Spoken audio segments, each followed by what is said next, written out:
你知道金字塔是如何建造的吗？专家通过现代 3D 拆解技术揭开了它的建造之谜。胡夫金字塔又称大金字塔，是古埃及中最大的金字塔，共使用了200多万块巨石，平均每块巨石重达数吨，相当于一辆小汽车。4000多年前的人类是如何将这些巨石运输上去的？考古专家在金字塔内部发现神秘船只，金字塔里面究竟还隐藏着什么秘密？今天就让我们穿越回到4700年前，看一看金字塔的建造过程。胡夫金字塔世界8大奇迹之一，建于公元前2560年，相传是古埃及法老以及王后的陵墓，由上百万块巨石精准堆砌形成的三角塔形建筑，全长达到了146米，相当于现代的40层摩天大楼，整体占地面积有8个足球场大小。但关于它的建造一直都是个谜。按照古代制作工艺，切割大型石块非常困难，而且研究人员还发现石块上有敲击痕迹，外围的砖体表面还仔细打磨过，也就是说石头是经过加工的。但即便是放到现在，机械化工具水平，切割一块巨石都要数小时，而金字塔共有230万块，那么也就是说工匠每天要切好200块石头，很显然这个结果说不过去。公元前2500多年前还处于铜器时代，铜制工具乱，根本无法完成工期。研究人员还发现石头与石头之间没有灰浆等粘接物，但叠得相当严密，刀都插不进。专家猜测，也许是数千年风吹雨打的结果。但问题来了，他们是如何叠上去的？古代并没有高空吊机，金字塔又是逐层向内缩小。有专家猜测，古人使用木桥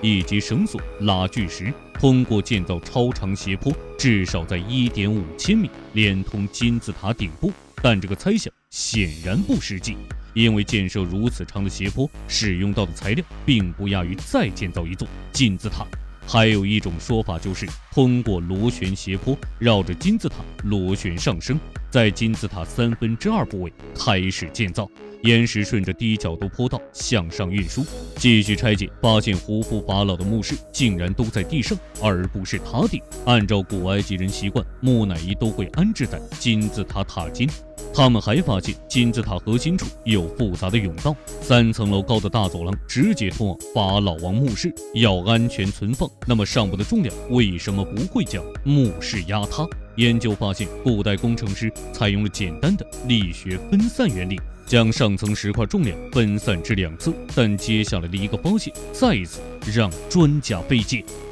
你知道世界最大金字塔下有着什么秘密吗？专家通过 3D 拆解技术发现，金字塔下有着一个客机大小的秘密空间，里面竟然堆满了黎巴嫩杉木料。根据专家10余年的复原，竟然发现它们原型竟然是船，像是胡夫的随葬品一般，船身光滑如新，散发着奇香。考古专家认为这是胡夫的御用太阳船。在古埃及神话中，太阳神的专属船只，太阳神掌管日升日落，乘坐的就是这艘船。整条船只全长44米，全身全部由榫卯结构连接，可以快速拆解组装。显然，船只的作用只是用来海上运输专用，而真正要进行运输的，也只有建造金字塔的石材。石灰岩大都是尼罗河上游的图拉采石场运来，再通过装船沿着尼罗河运输到目的地，只需不到1个月的时间，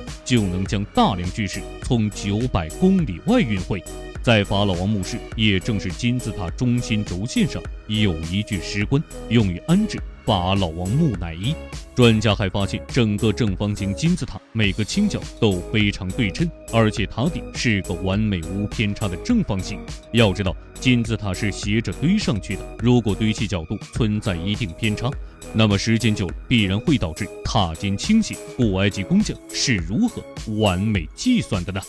原来在建造时，工匠们会每隔一小段距离打上一个洞，拴上木栓，系好绳子，通过简单的工具将底部直角正方形位置做好标记，再铺上等高石灰岩板，这样一座完美的金字塔就打造出来了。但即便是如此，金字塔还是出现盗墓贼留下的盗洞，并将内部盗掘一空。盗墓贼是如何做到的呢？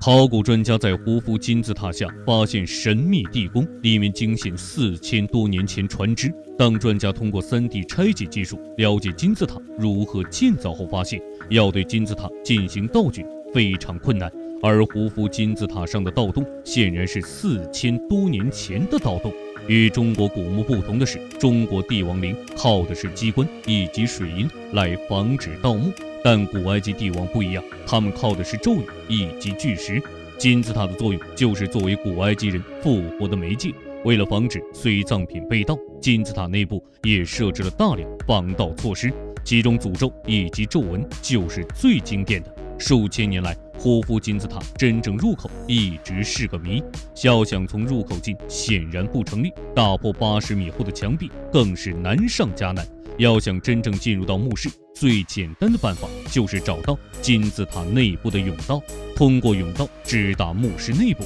建造金字塔的工匠也想到过这些，他们还在法老墓室外部凿开了几道凹槽，凹槽可放置巨型花岗岩，即便突破了外围，进入了甬道，面对巨型花岗岩，盗墓贼也无计可施。然而，即便是多重防盗手段，陪葬品依旧被盗空。他们怎么也没有想到，盗墓贼会从金字塔下挖洞，通过加热石灰岩加水，使得岩石高温开裂，一步步通向墓室，整个过程行云流水。盗墓贼仿佛非常熟悉金字塔内部构造，专家猜测，如此精准的盗洞，显然盗墓者当年应该参与过建造过程，又或者是当年工匠的后代。但即便是内部被盗掘一空，至少最为重要的金字塔保存了下来。当年拿破仑来到金字塔下，甚至让他产生了数千年的时间在俯瞰我的错觉。人们怕时间流逝，但时间却怕金字塔，